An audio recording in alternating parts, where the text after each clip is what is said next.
So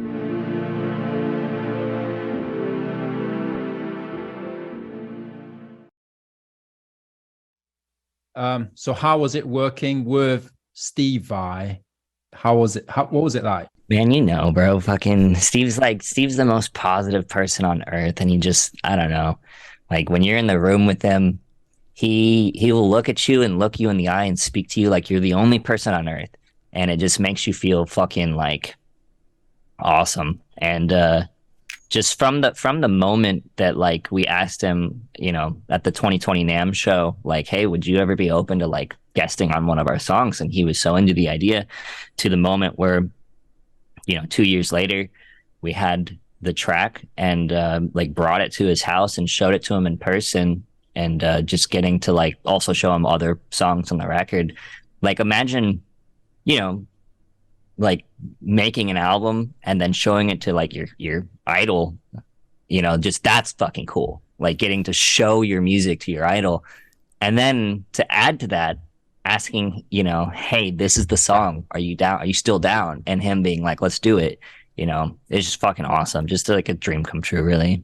This is really cool. So many times I have thought myself, oh, I would love to get Steve guest on this song, that dragonforce album. And I was always like kind of scared to ask Steve. It's like Steve is super nice and super supportive. It helped me with so many things in my career. But I'm afraid to kind of ask that card to Steve. Bring that out. Were you like sober or drunk? How did you I was do drunk. Yeah, yeah. I was drunk when we did it. After the NAM show, we went to the DiMarzio party, and I had many drinks in me at that point. And I think part of growing up is you develop awareness of yourself, self-awareness, and before you develop it, you don't really have any.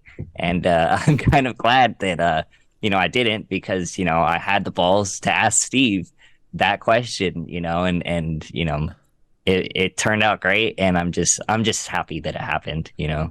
So So were you like kind of nervous thinking about it? Were you like, so was it like asking a girl out for the first time, kind of like worried you're going to think about it, repeat it in your head, or you just like in such a good mood, you just went, Steve, blah, blah, blah? yeah, I kind of just blurted it out. Like I said, I had a few drinks in me at that point, so like it just, the overconfidence came, and like I'm glad that you can have the liquid confidence in that form. So it worked out.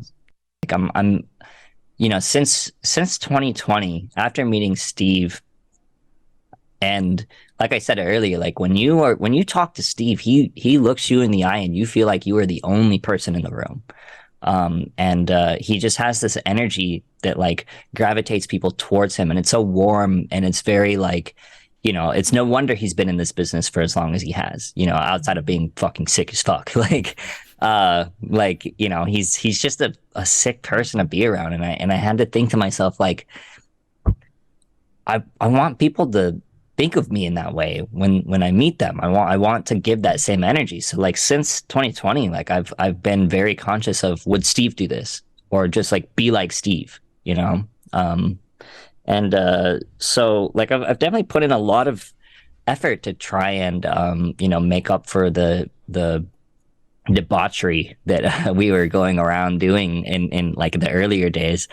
And so like it's a bit frustrating to see press take things out of context and spin it whatever way they want.